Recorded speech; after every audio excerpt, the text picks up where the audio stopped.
Ota-onalar borki, farzandini sog'lig'i to'g'risida gap ketganda uni doktor olib boradilar, tashxis qo'yib, keyin davolatadilar.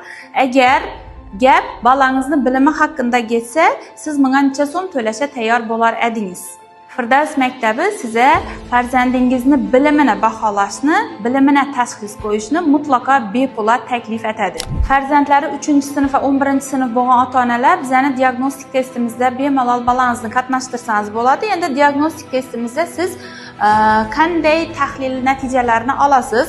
Bizda matematika va ingliz tili mantiqdan bo'lib o'tadi. Diagnostik testimiz har bir fan kesimida, har bir mavzu bo'yicha siz bilimini baholab bilasiz va sizni qo'lingizda tahlil beriladi. Tahlil natijasına göre siz farzandingiz 100 baldan mesela 60 bal aldı.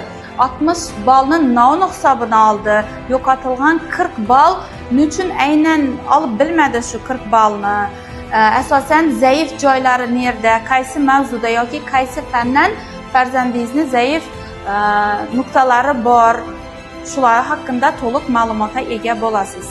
Bizni diagnostik testlarimiz 12 avgustdan 19 avgust oralig'ida bo'lib o'tadi.